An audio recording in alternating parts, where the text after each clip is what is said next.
رضی اللہ تعالیٰ عنہ بول پڑے، کہتے ہیں کاش، افسوس جبریل تو نے پر جلنے کے ڈر سے حضور کی رفاقت چھوڑ دی، صحبت چھوڑ دی.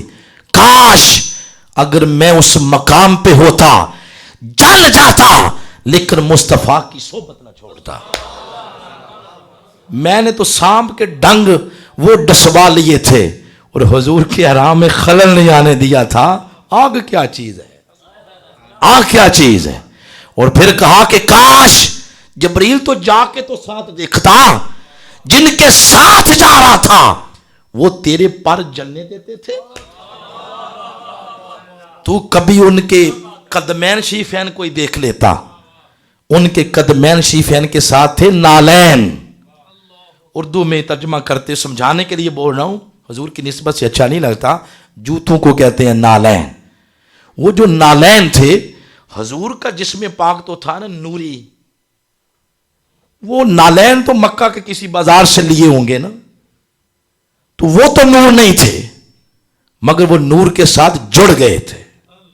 نور کے ساتھ جڑ گئے، آقا کی صحبت، رفاقت، سنگت جڑ گئے تھے اس کے ساتھ. لہذا جہاں وجود مصطفیٰ جا رہا تھا تو قدموں کے ساتھ جڑنے والے نالین بھی جا رہے تھے.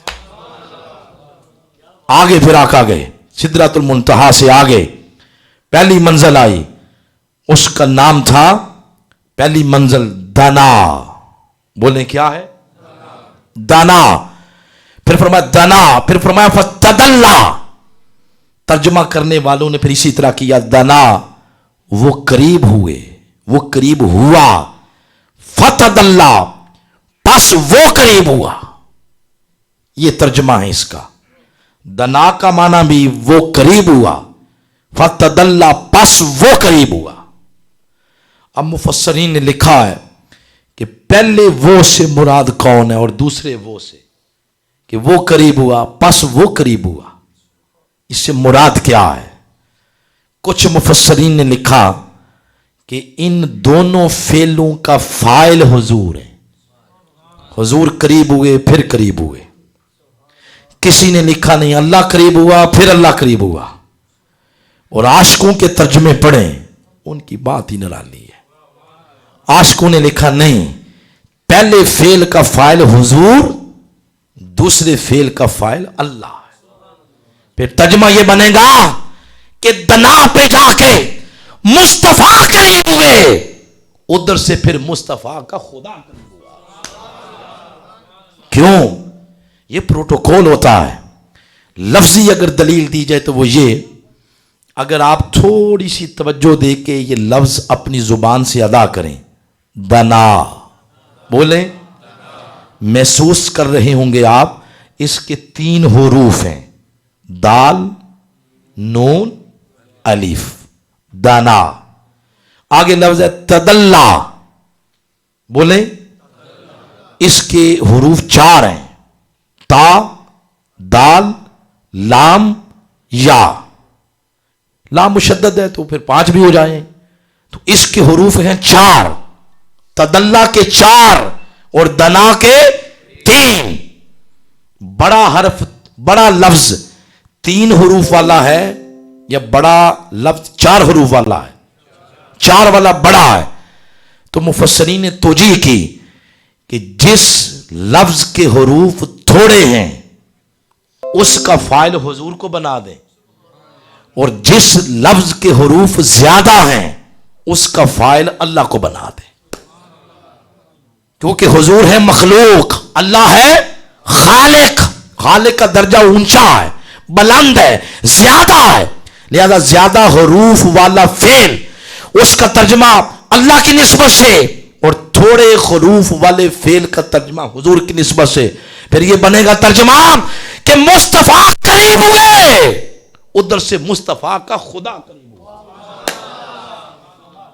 اور اس پر پھر مفسرین نے دلیل یہ حدیث دی ہے جس میں آقا علیہ السلام نے فرمایا کہ میرا رب فرماتا ہے، حدیث قدسی ہے، کہ میرے محبوب، میرے قریب جو بندہ 1 بالشت ہوتا ہے، میں 10 بالشت اس کے قریب ہوتا ہوں.